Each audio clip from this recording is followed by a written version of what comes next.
Hello, everyone. Welcome to our last webinar on the focus on Nathan Davis's book, Abusive Power When Christians Hurt Other Christians. And for the last 3 weeks, we've been covering the various chapters that are in the book and having conversation about them. And people have been writing in questions and making comments as well. And it's just been an excellent time. And so we're wrapping that up today. And we're going to be looking at the final 3 chapters in the book. And those are chapters 7, 8, and 9, or excuse me, 8, 9, and 10, chapter 8, recovering from abuse, chapter 9, organizational practices to stop abuse, and then the 10th chapter, the final one, which is forgiving the abuser. And so with that, I'm going to turn it over to Nathan and have him go ahead and share what he's written. And then again, if you have questions or comments, please put them in the chat box. And we're also very open to people asking questions in real time, at least for the webinar. And we'll be happy to address those. We do try to address everything that comes across the chat box and also in conversation. And if it can't be done during the webinar, Nathan and I have provided our email addresses in the chat box, and that you can write either one of us or both, of course. And so with Nathan, welcome. It's great to have you with us again. And so I turn it over to you. Good to be back, real good to be back. Like Mark said, I prefer to keep this as an open chat dialogue. So it's just not I really don't like going to lectures. So I don't want to be a lecturer. If to the ability you have, I encourage the dialogue during this time. If you have questions or comments, I seek those. It keeps me awake because otherwise I fall asleep talking. So, so anyway, we're going to go ahead and talk right now about what are some steps to help the abuser recover. And a lot of that really depends on the individual, as well as how many times you've been through abuse, because after you've been through abuse 3 or 4 times, you kind of you foresee the steps you're going to be going through as soon as you experience abuse again. But the first 2 or 3 times, it can be a real doozy to try and figure out and manage your way through the myriad of emotions that happen. First off, generally, whenever you experience physical abuse or emotional abuse in any way, generally it comes across initially as a massive attack on your self-esteem, and your self-esteem, your self-image is usually the first thing that's damaged. And so that's the first thing I want to talk about, is where does our self-image come from? In the secular world, and for 99.9% of the people, including Christians, we often have our self-image comes from, you might say, a mirror image as we see how others respond to us. And so it's not really self-image almost so much as other image, because when we interact with people like we're interacting hopefully on here, and someone interacts in a negative manner, we come back and we say, oh my, what's wrong with me? Especially when the interaction is abusive, because we assume that people will not act abusive to us unless there's a reason. And so when they do act abusive, our first normal reaction is, what have I done wrong? And that's even now, having gone through abuse many times, I still have that first initial reaction. What did I do wrong? And it's probably appropriate to say, what's my part in this? And then you move past that. And as someone's abused, you start saying, wow, this has really hurt me emotionally. It's hurt my self-esteem, my self-image. And so it's good to realize initially, even for Christians, our self-image does not really come out of ourselves so much as others. And so when I'm interacting with Mark or Suzanne or Bruce or Jan and Glenn, my self-image comes as I get feedback from them that's positive or negative. And so when that feedback is negative, it affects my self-esteem initially.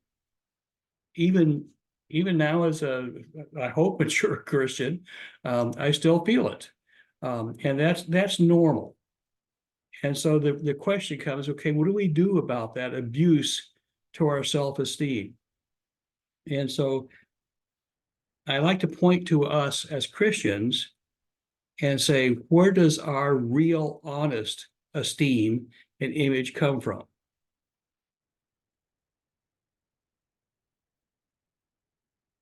So I'm stopping so I can get some feedback from you.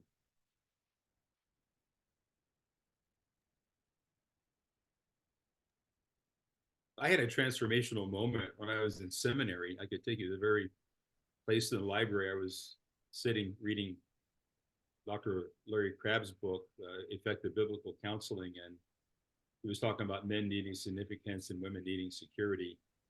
And I read this. He said that ultimately our significance and our security rests alone in Jesus Christ. And you would think by my second year in seminary with an MDiv, I would have known that, but it really made a huge impact on my life.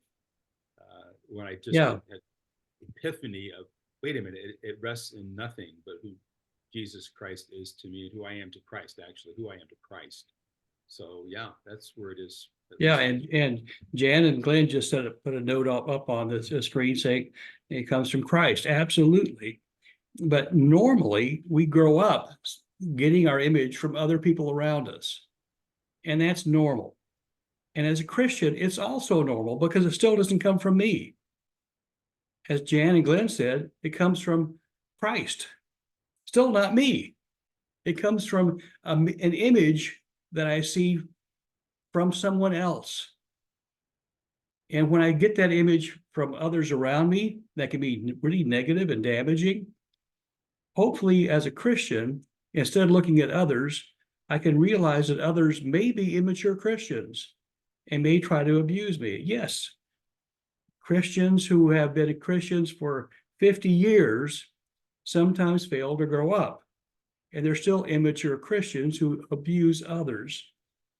And when we get our image from others, which we always do, it comes from others or God, but it's still coming from others.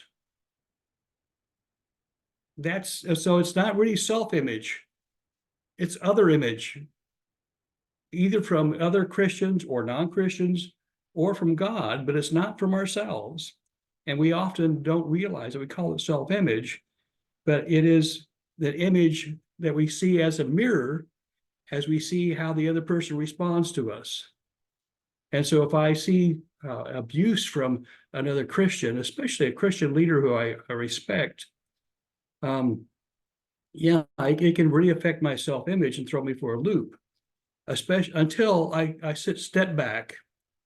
And this is where a lot of us Christians don't take this step back and say, okay,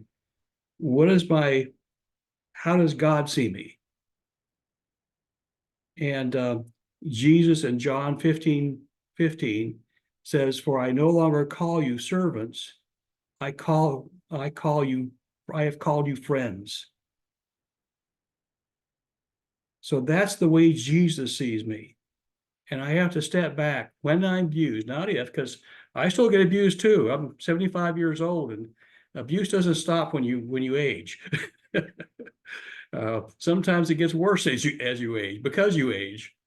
So the reality is that abuse will happen regardless of your age, as long as you remain a Christian, because there are a host of immature Christians out there.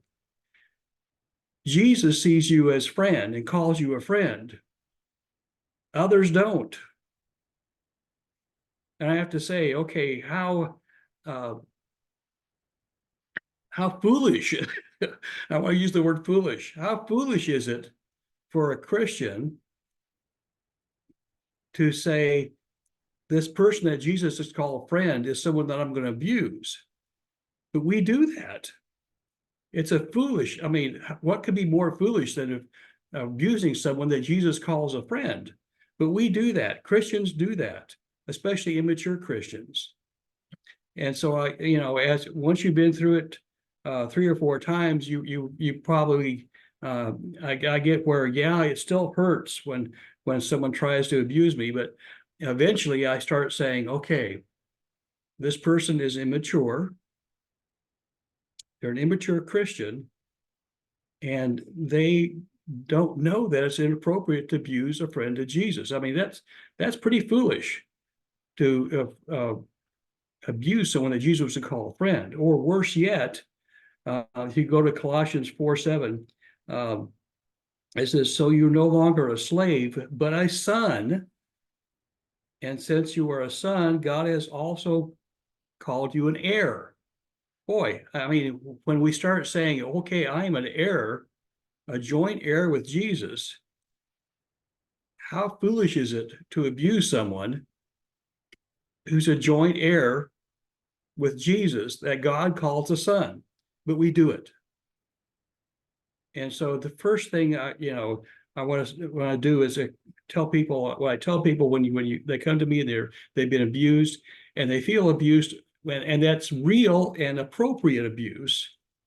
I say, what is your place with God and with Jesus?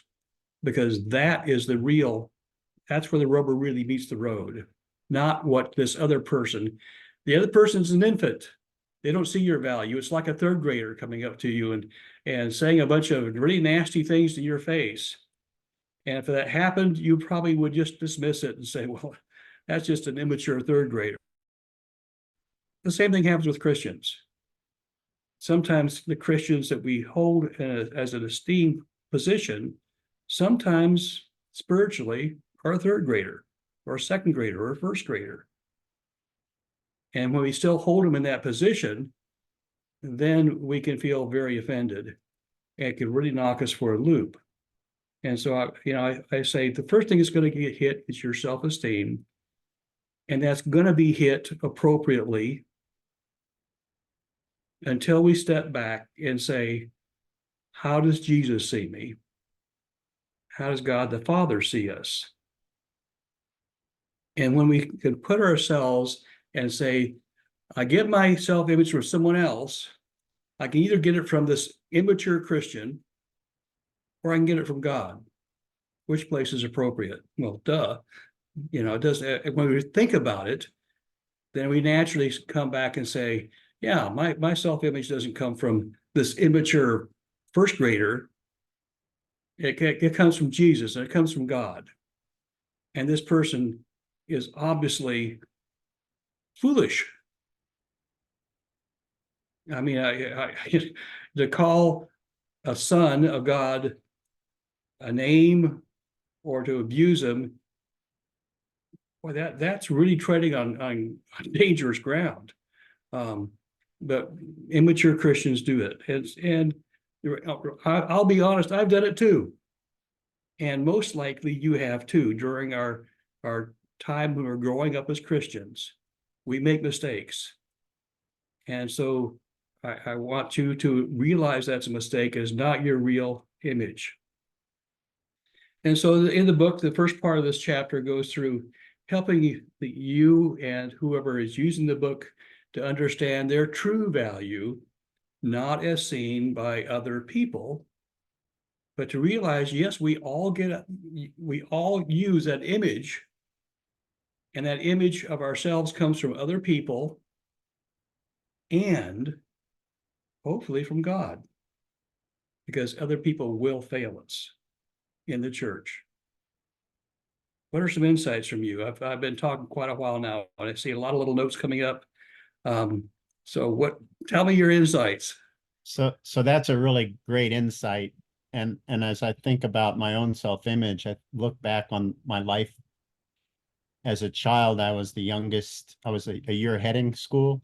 And so I got bullied a lot.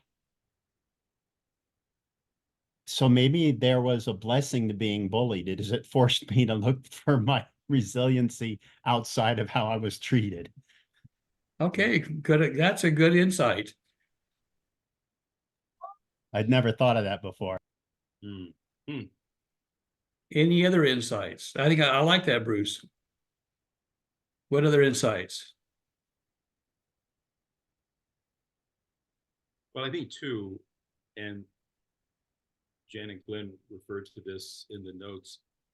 Also, very spiritually mature people, even leaders, can be abusive. I think many times, as we've said much earlier in the January webinars, and then also in these webinars about the book, that people don't intentionally set out to abuse, but things like this, webinars like this, books like yours and others, are to help inform people. I was just with a pastor last week. I spoke all weekend in the church for a missions focus, and he said he's watching because he is afraid that maybe he's been an abuser and he's not aware of it, and if he hasn't, he wants to learn so that he doesn't do it by intention or unintentionally. So it happens. It's just not the immature. Absolutely. I have abused others unintentionally. And if I said who I abused this last time that I know of, you would recognize his name and say, Nathan, how did you do something so stupid? It was unintentional. And that is normal through life. Sometimes we'll say something that gets fed back to someone else in a different way that we even in a different context, and it can be very abusive. And that is normal. And when that happens, hopefully the person will come and talk to you about it. In the next part of that same chapter, I basically say there's 4 different categories of abusers. I break them down into 2 parts, two different categories: an abuser who's unintentional, or those who intentionally mean to do harm. So there's those 2 categories, but within each category, you can break it down even further. Those who are at a status level below you, or those who are equal or above you in status level. And so I try to say that for those who are unintentional, it really doesn't matter what status category they're in. Usually you can have a good, honest dialogue with them, no matter their status level. And if they abuse you, you can still go to them because it's an unintentional abuse. However, when it's an intentional abuser at a status level higher than you, how do you think they're going to often respond? If it's a habitual abuser at a status level higher than you, how are they generally going to respond? Probably not well. I would say that 2 ways. They could be really, oh, I had no idea, and make it seem that it was unintentional, or more damaging, put it back on you. Right. The person that's trying to confront, wanting to have further health in the relationship, And I think that's why people don't want to confront, because they don't want it coming back on them. Right. The habitual abuser does not want to be confronted. They fear that. And so they will try to find a way to make sure that you don't have the opportunity to come back. So for instance, the habitual abuser may abuse you or do something that's harmful and then disappear for the rest of the day. So you can't go and talk to them. And then go the next day, go on a major business trip to make sure you still can't talk to them.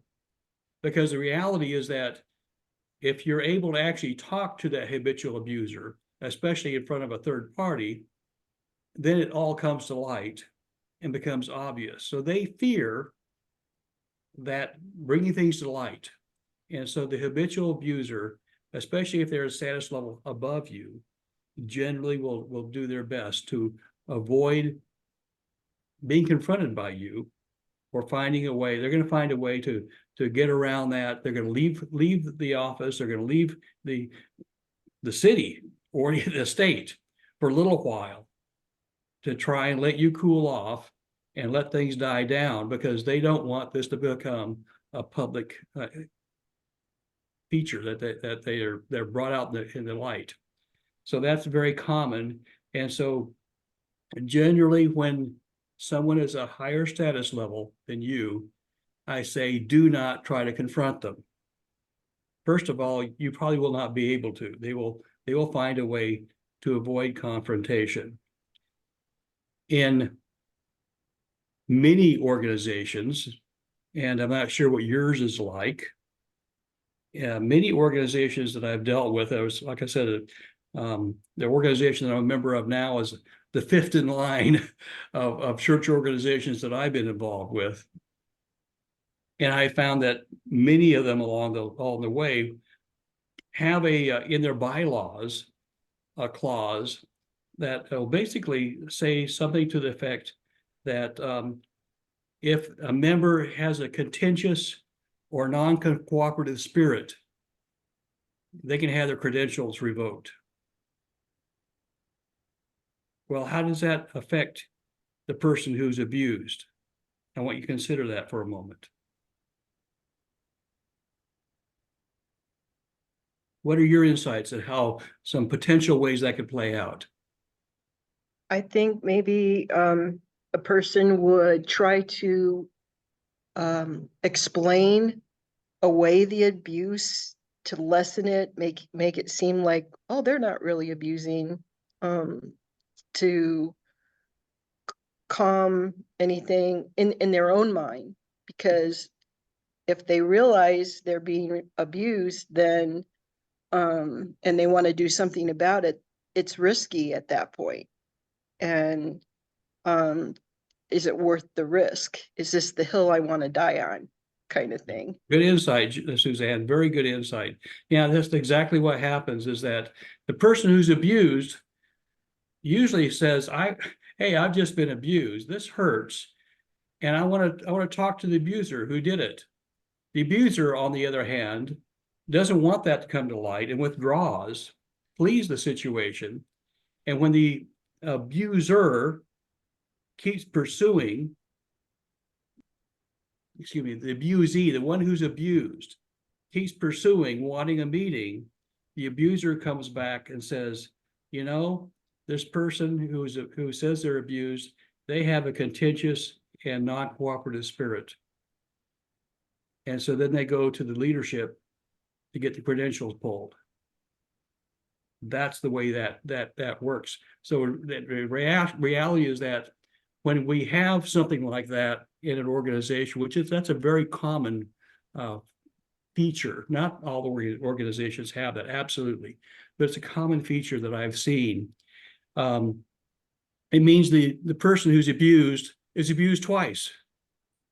They're abused because of what happened initially, and then they're abused again when they try to seek dialogue. All they want is dialogue, but they're shut down and told they're being non-cooperative and contentious by requesting dialogue.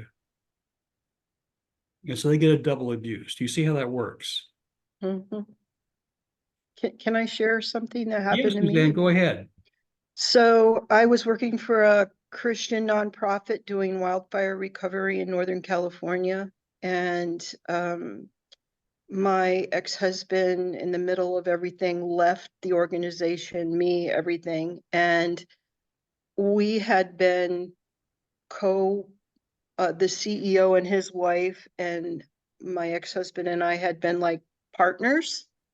And after my husband left, they just treated me, especially the CEO treated me like very, I don't even know how to describe it. It wasn't good.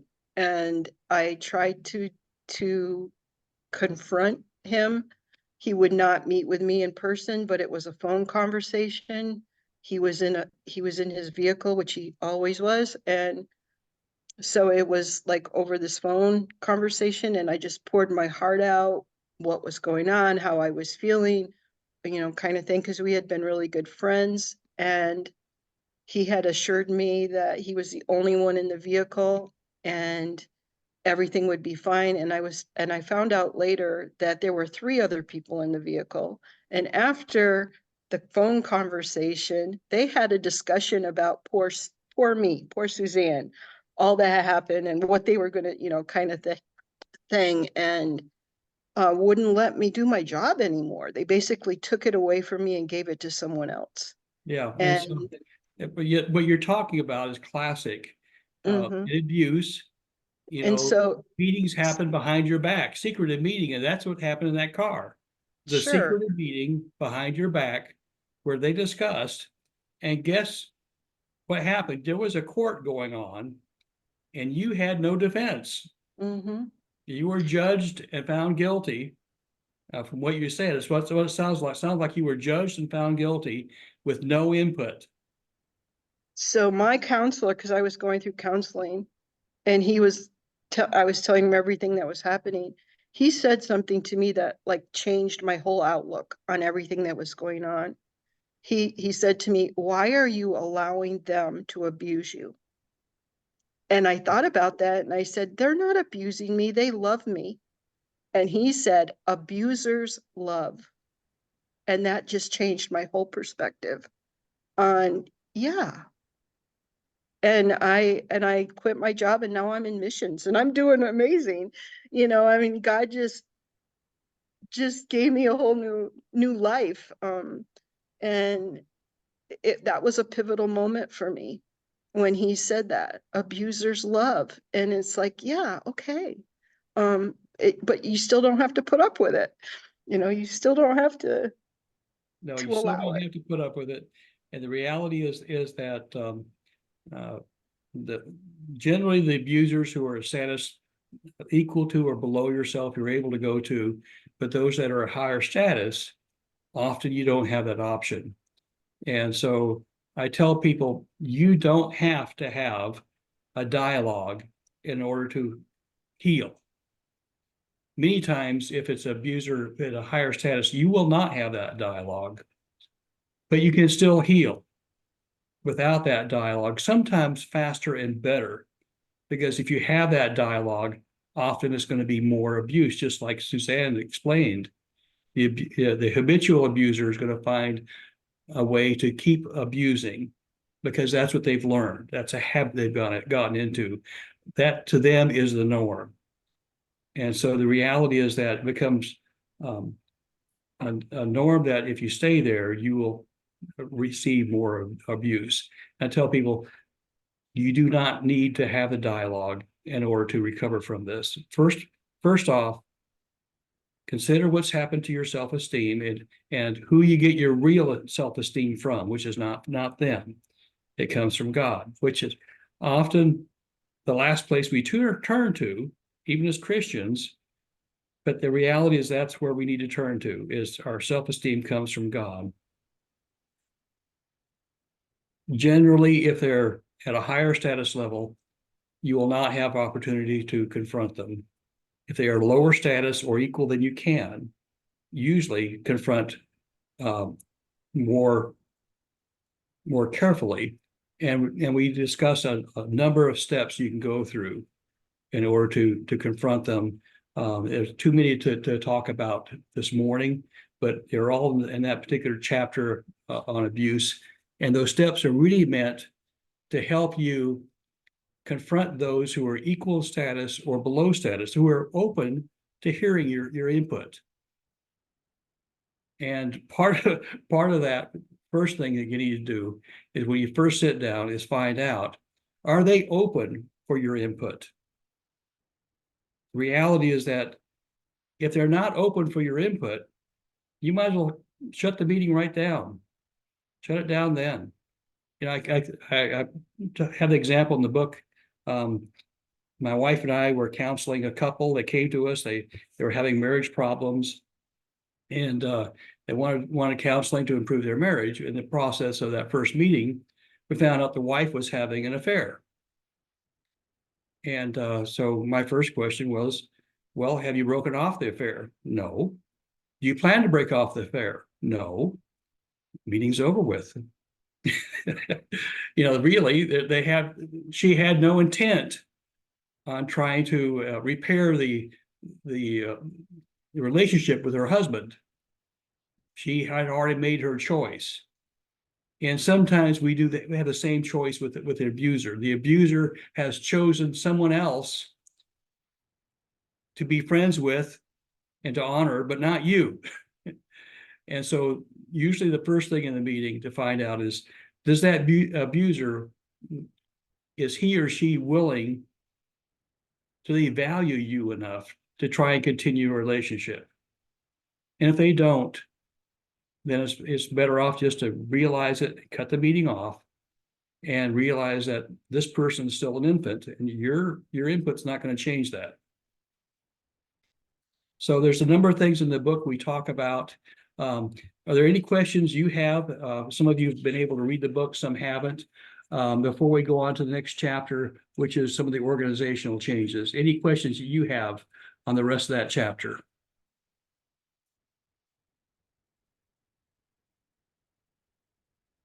I do think that on page 97, I just wrote this word at the bottom of the paragraph. It's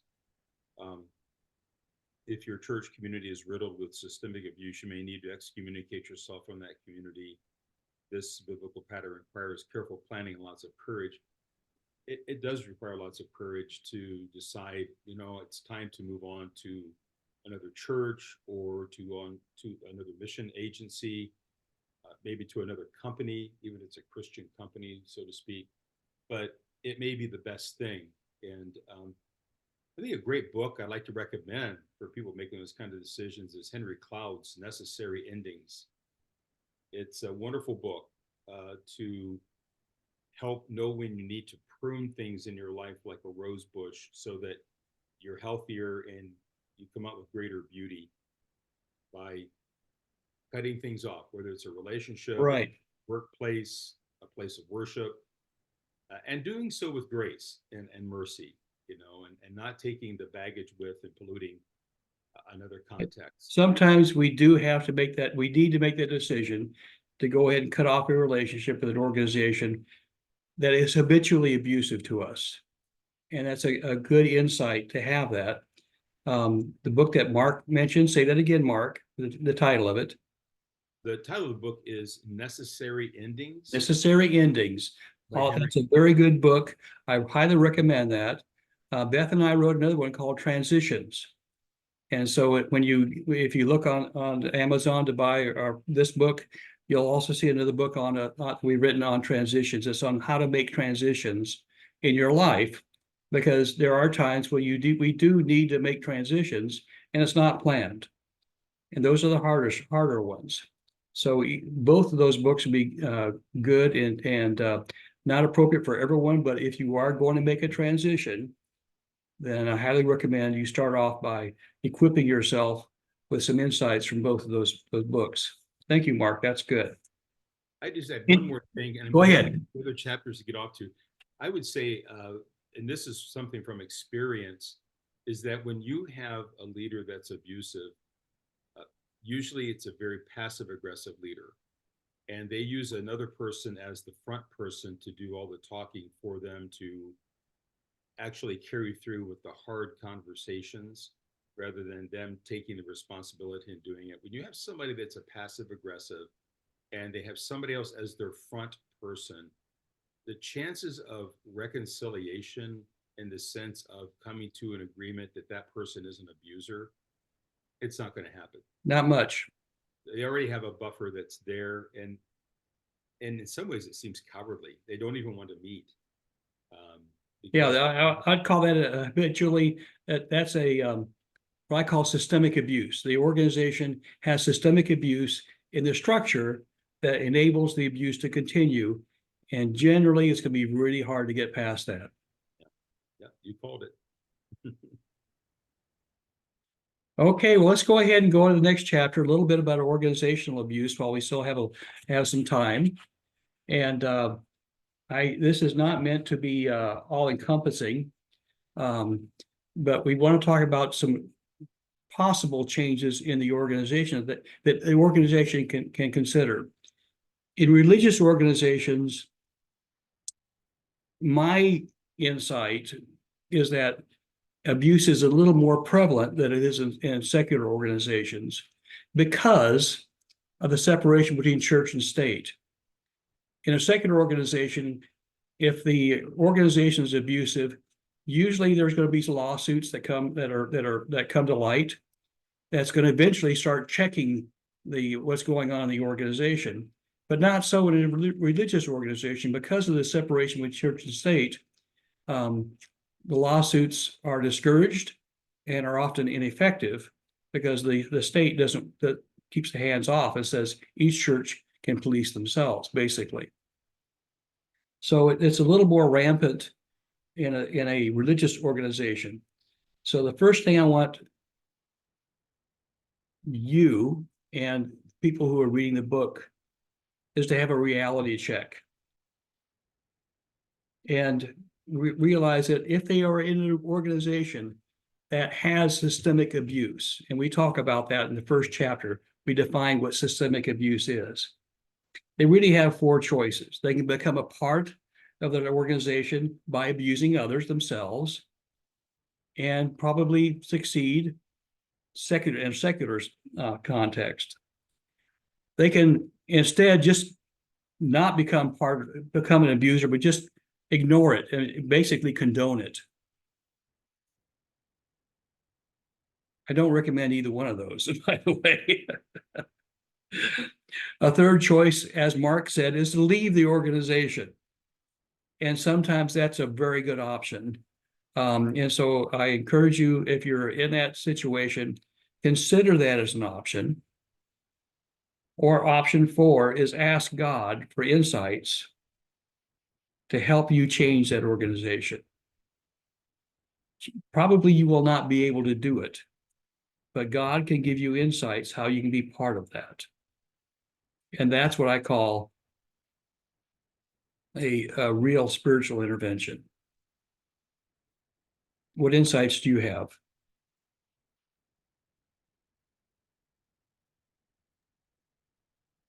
Yeah, I was having a conversation with someone the other day who felt she was being abused by a leader in the organization, and organizations sometimes have boards, and sometimes you might be able to get a corrective. Yeah, I mean, the supervisory board might not know what's going on. People might be afraid to report, and there might be ways that you can. And then sometimes organizations are part of a membership, an umbrella group. And you could go, another option would be to go to the umbrella group and get counsel among peers to that organization, that there might be some intervening. And then the third piece, you mentioned lawsuits and the separation of church and state. My wife runs the law firm Telios Law, and we work a lot with ministries. We're seeing that there's a lot more lawsuits coming against ministries and churches than there used to be. People are having a lot more courage to hold ministries accountable. There's not the past. The culture is a lot more hostile to religious organizations than it used to be. So there's some good and some bad to that dynamic. I would always discourage a lawsuit because they're extremely damaging even to the person that brings the suit. It's not a healthy way to proceed, but we're seeing more and more of that. Good, Bruce. Thank you. I try to mention as we get into this part about accountability for organizations, because basically an organization has systemic abuse going on. That means that generally they have little or no accountability at the organizational level to allow the abuse. And so often what I find is that people who have personality disorders will migrate to an organization like that. So sometimes you'll find someone who's narcissistic in an organization like that. Sometimes they'll have a borderline personality disorder, which can be very damaging, or a mania or any other disorder, that especially disorders that are characterized by impulsive behaviors. And there's many disorders that are characterized by that. The key, though, is that generally, if someone does have a disorder, it's rarely a disorder by itself. The disorders seem to come in packages of 2, 3s, and 4s. So if they have a disorder, often it's not just one, but it's a range of disorders that makes them extremely dysfunctional, and they will be dysfunctional in any organization until they get assessed and get help. So when you are in an organization that has systemic abuse, and some of you may have experience with that, then it becomes really important for that organization to have in place a psychiatrist who can talk to the abuser, whoever is reported as being abuser. It's very important for the organization to have a psychiatrist who can talk to that reported abuser and assess, is this person, do they have one or more disorders that's feeding this abuse? And there's no sense trying to do anything until you find out if the person has a disorder.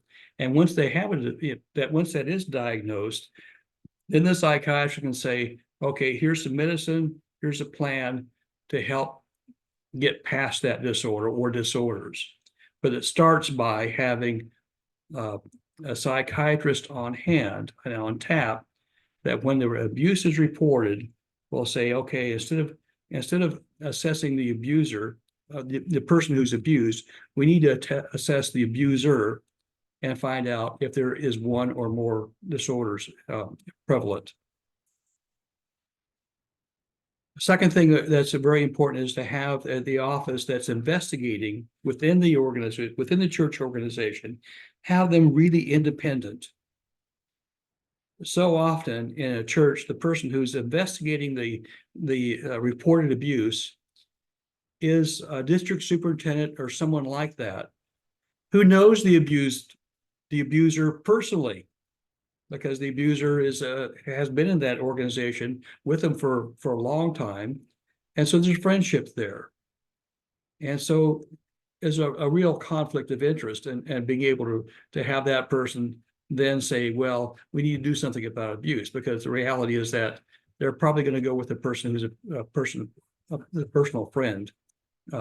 So the reality is that whenever there is a reported abuse, it needs to have an independent office, independent of leadership, who can assess and also evaluate what's going on.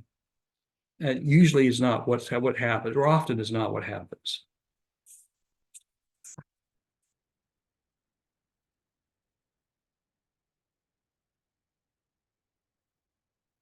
The other thing I see that's very commonly happens is that the person who reports the abuse is then abused again in retaliation for reporting it. And no one's going to be able to assess that except an independent office, an independent organization, not part of leadership. So it again says that the organization is doing the assessment needs to be independent of leadership in order to make sure retaliation doesn't occur, because without that, retaliation will occur most of the time if it's an habitual abuser.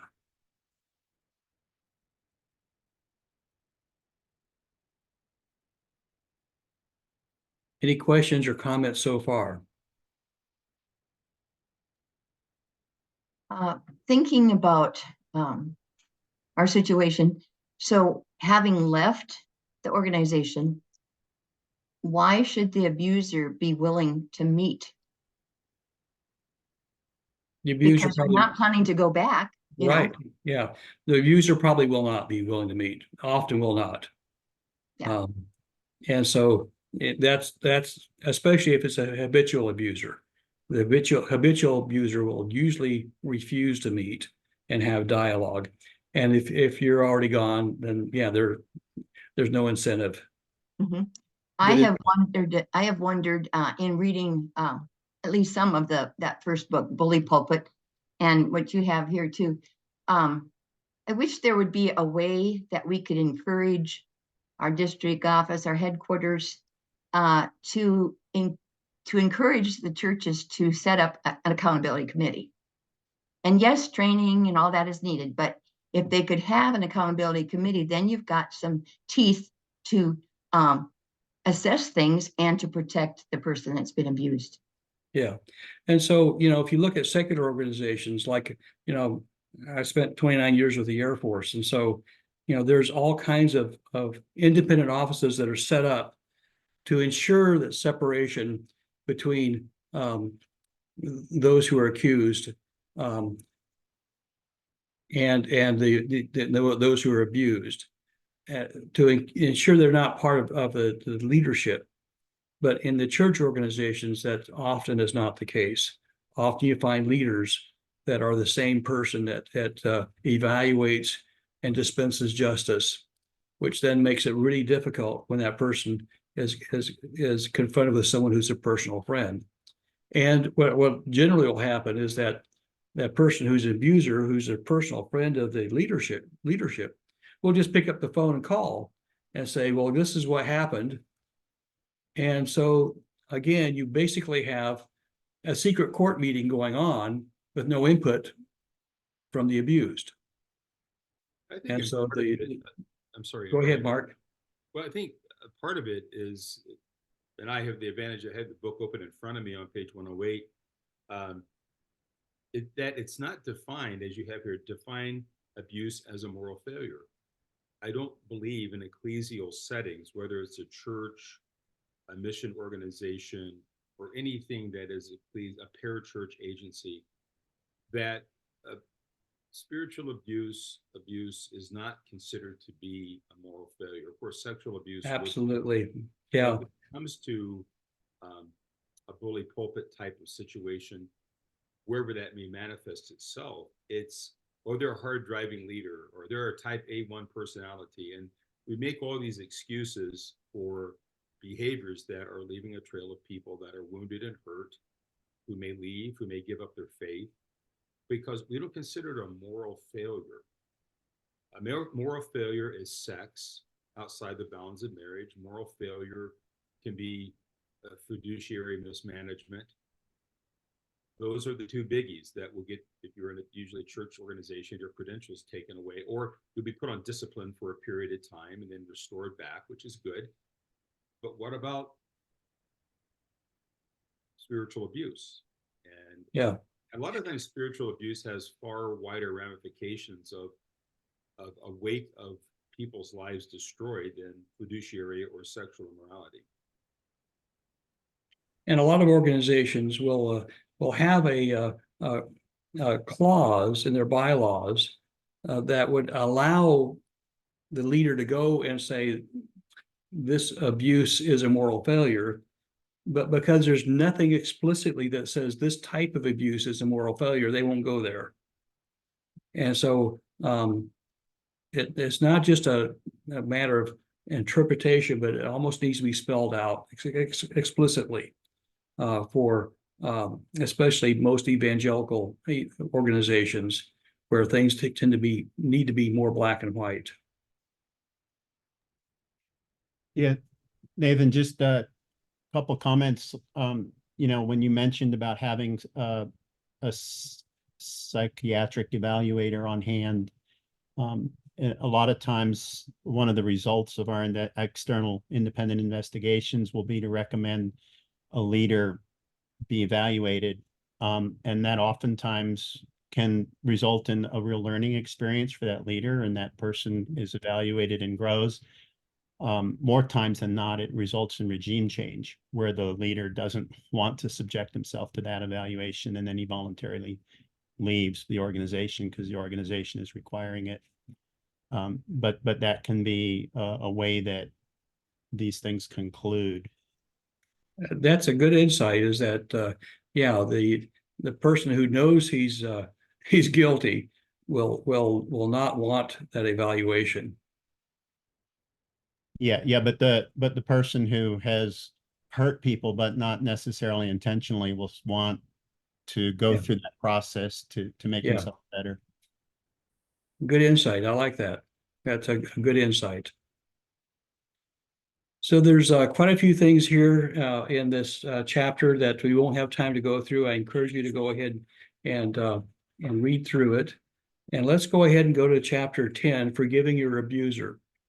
I go through, I started the book off by talking about a personal example of my family that had been abused, and how that affected me as a teenager.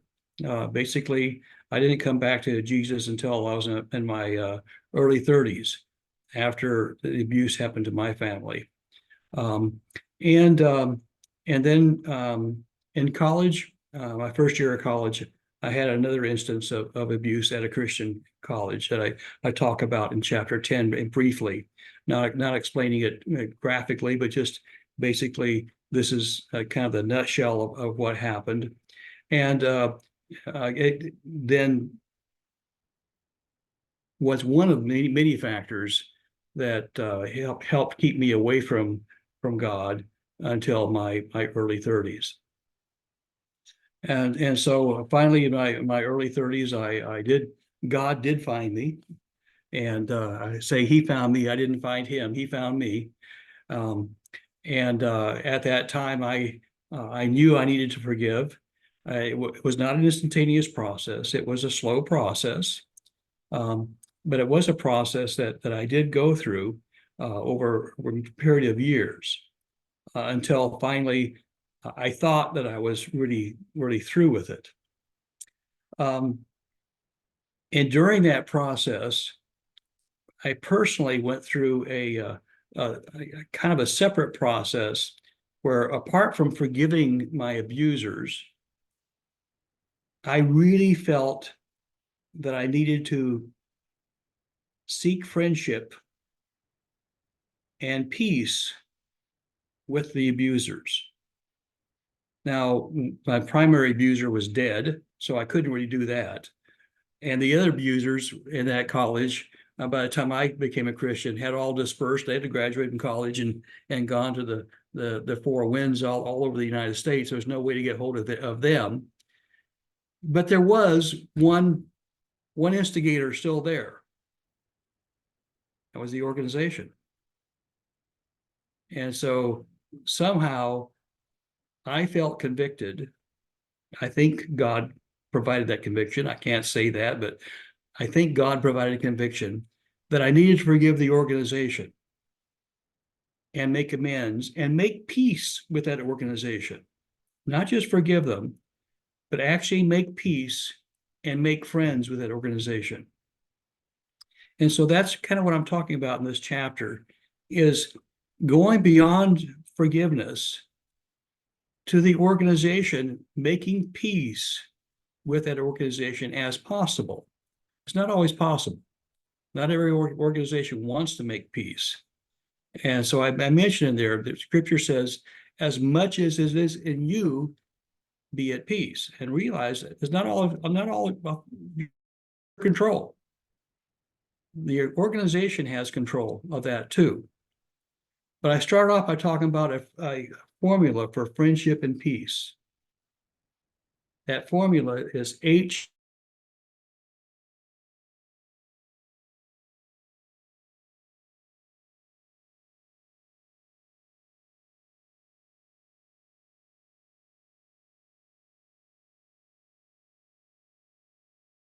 So Nathan has froze on us.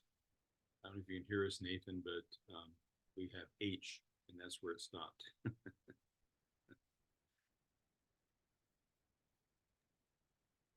Yeah, I had my pen. I was all ready to write down the formula. So now we're all curious. Right. I'm gonna turn my video off and see if that gives him bandwidth.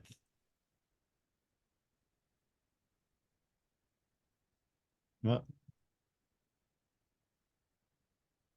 Okay, good. We're back with some of you. I think okay, all. I'm ready to go Okay. to the chapter, and you left us off at H, and I was going to do it for you, but you go ahead. You're the author. I'm not. Okay, so good. So anyway, what I was saying is that, the history plus the personality, knowing those two.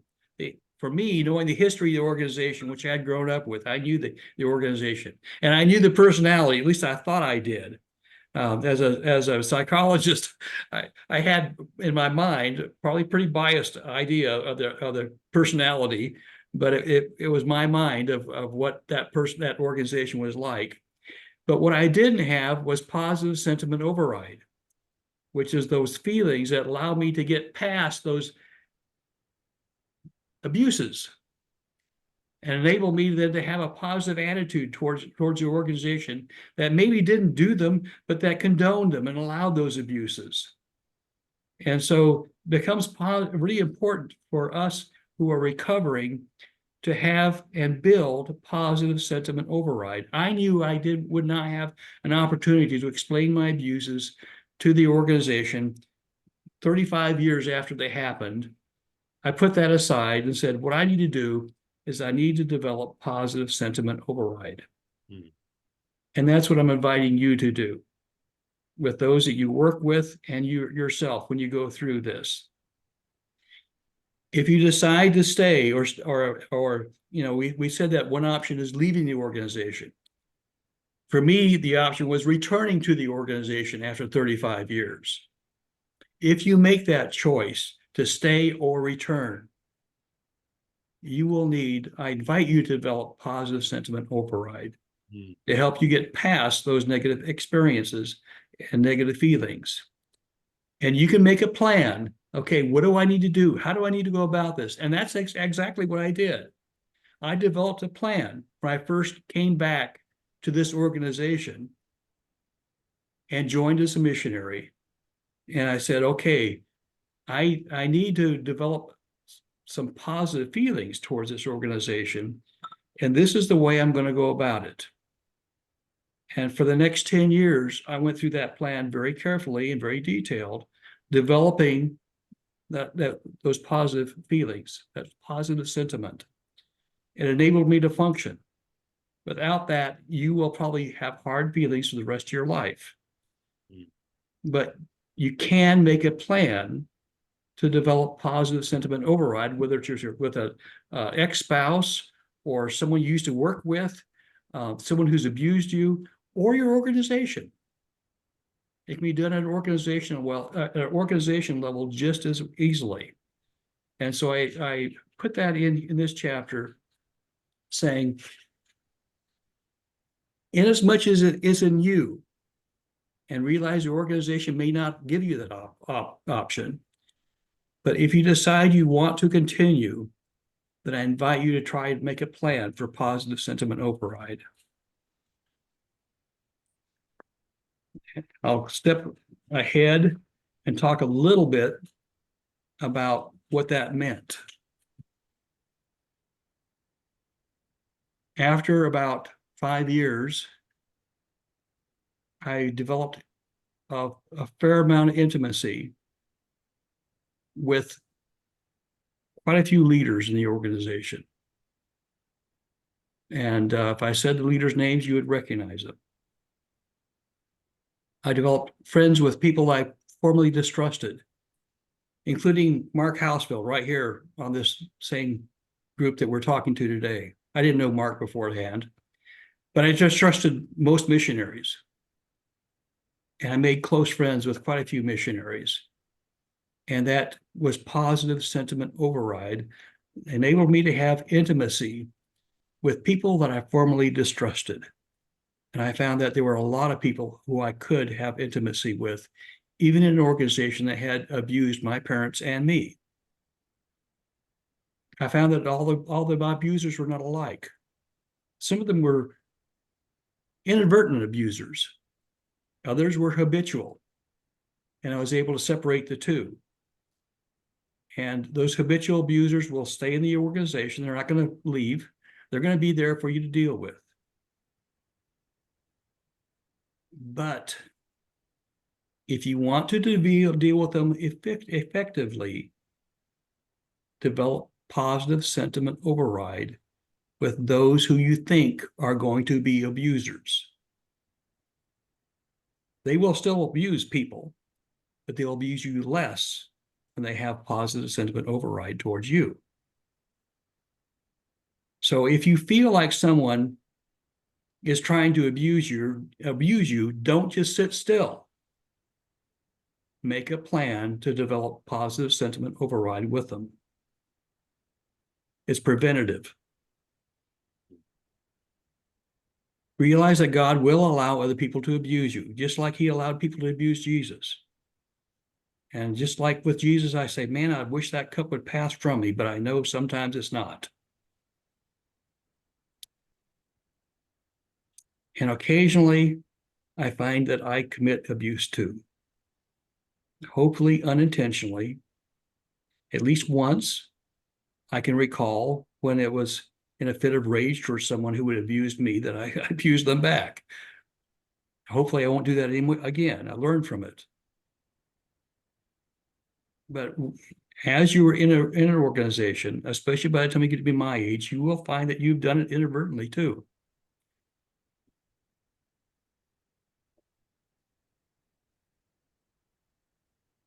What I like to say is that the organization, I've learned, is neither holy nor sacred.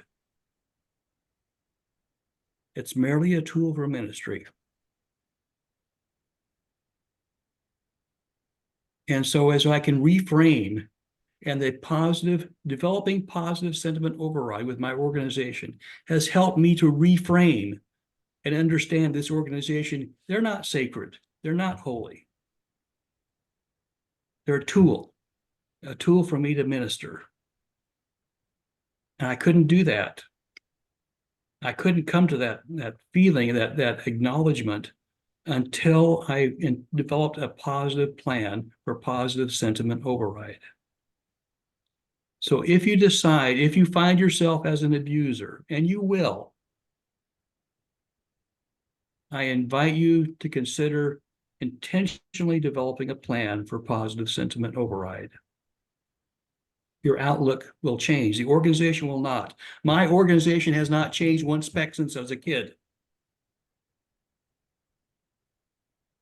But I have. And my outlook has changed. And so I think we're out of time, and we're past time. Well, that's okay, Nathan. It's been excellent, especially wrapping up with this final chapter of forgiveness, because that's the ultimate goal. As we've been forgiven, we need to forgive. As you were talking, I was reminded of Paul's words in Romans 12:18, that we're to live at peace with others as much as we are able. I found in my life that there are people that don't want to live at peace with me. And I think, to Jan and Glenn's point, it is better for us, even if the other person does not want to be reconciled or to admit that they are an abuser or to own what they did. The important thing is, I'm going to live at peace as much as I'm able. I'm going to forgive whether they receive that forgiveness or not. And that's for our own well-being. It's not for them. We've done the right thing, and it's primarily the right thing in our relationship with God and our relationship with ourselves. Ultimately, there is that dynamic of the great commandment that is being fulfilled too, because the right thing is being done, the righteous thing is being done, is showing forth that which is the right thing God would desire towards that person, even if they receive it or not. But it's just a great way to wrap up your book and to wrap up this webinar series, this dynamic of forgiveness. And I think too, in your formula for the override dynamics of personal sentiment override, I like what the H said is the deep history, deep knowledge of the other person's history. So we don't know how people have formed and how they become the way they are. And there could be a lot there. The older I get, the more complex I see people's lives and how they react, how they speak, what they do. I find myself being a lot more merciful. And mercy to me is not giving people what they deserve. Like God gives us mercy, he doesn't give us what we deserve. Grace is getting what we don't deserve. Mercy is not getting what we do deserve. But I find myself being more merciful the older I get, as I get to know people's history. And then your point of P, a deep knowledge of another person's personality.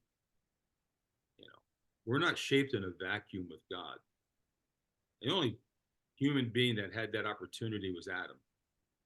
And that didn't work out very well.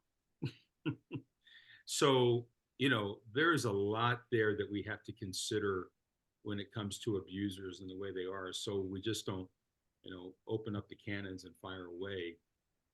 It doesn't condone the behavior. But I think to your point, putting together that history and the personality, then we come to the conclusion this the sentiment override then can come into play, and we say, okay, it's worth moving on, even though it's painful and maybe complete reconciliation or all things have not been resolved, we can still move forward. Thank you, Mark. Any other insights? We're out of time, so I don't want to push anyone. Well, I think that this has been outstanding, Nathan. I want to encourage everyone to purchase your book. I've read it, and I know many other people have been purchasing it and reading it as well. And also, there's another book that Bruce put up there. Bruce, why don't you just take a little time? Because people that are going to be, if you need to go off the webinar, that's fine. But there'll be many others we're finding that are watching the webinars at other times. Maybe share a bit about your wife's book that you mentioned to us before we went live. Right. Yeah. So Teleos Law does a lot of independent investigations, and the book is written out of lessons learned. It's called Handling Allegations in a Ministry Response and Investigations. And some of what we were talking about here today, some of the ways that we see allegations and misconduct going sideways, that the book is written to try and help people address allegations of spiritual abuse in a healthy way. There's some insight there in how the power differential affects things, and there's some insight there on the Matthew 18 principle and how that is oftentimes misused when there's a power differential. So Teresa Sidebotham is the author. If you the link there is in the chat. It's up at the top. Mark, if you want to put your address in, I'll mail you a copy. Oh, certainly. I will do that. And Nathan too, I'd be happy to mail you one. Okay. Well, Mark and I live in the same city, so if you send 2 copies to Mark, I'll get one automatically. Okay, thanks.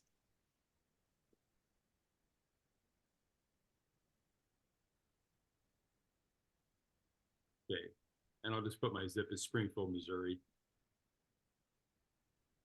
There you go. Well, I want to conclude by reading just something that Nathan included at the very end of his book. It's a quote by Maya Angelou, and I think it's just a wonderful, wonderful quote for us to think about. And there's tremendous theology that can be placed from the scriptures with this quote. And Maya Angelou wrote this, quote, "I've learned that people will forget what you said.